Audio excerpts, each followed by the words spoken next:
छोटू sound बहरी के YouTube channel में अपने सबक स्वागत है।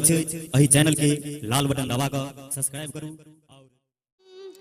कहाँ गिरले टीकवा कहाँ रे गिरले नाथिया कहाँ रे गिरले नाथिया कहाँ से गिरले है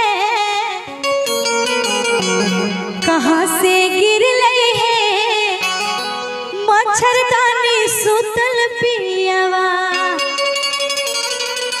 अपना मिथिलांचल के पारंपरिक गीत है।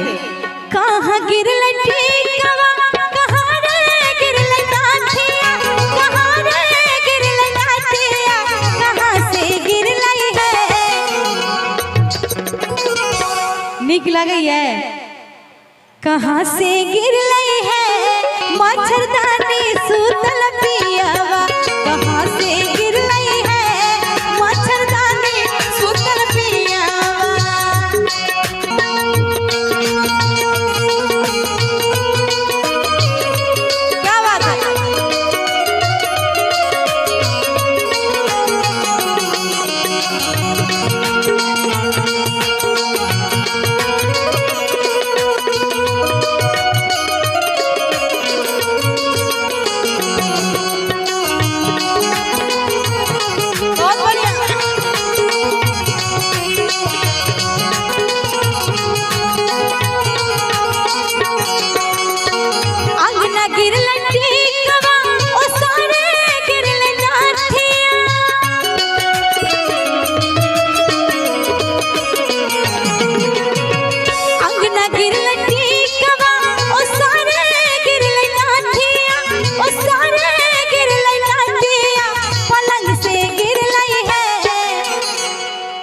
अरे अंगना गिरले टीकवा ओ सारे गिरले नाथिया ओ सारे गिरले नाथिया पलंग से गिरले है पलंग से गिरले है मच्छरदानी सुतल पियावा पलंग से गिरले है मच्छरदानी सुतल पियावा पलंग से गिरले है मच्छरदानी सुतल पियावा।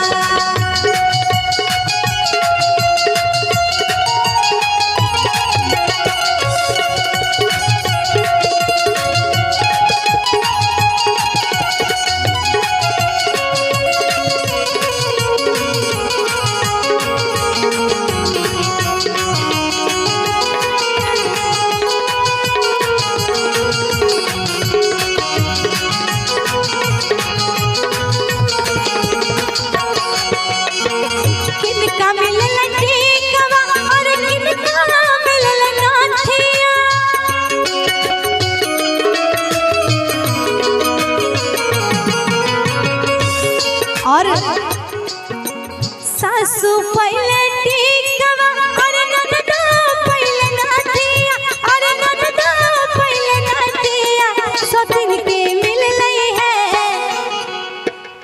सतीन के मिलले है मच्छरदानी सुतल पियावा सतीन के मिलले है मच्छरदानी सुतल पियावा सतीन के मिलले है मच्छरदानी सुतल पियावा।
सतीन ना देवे है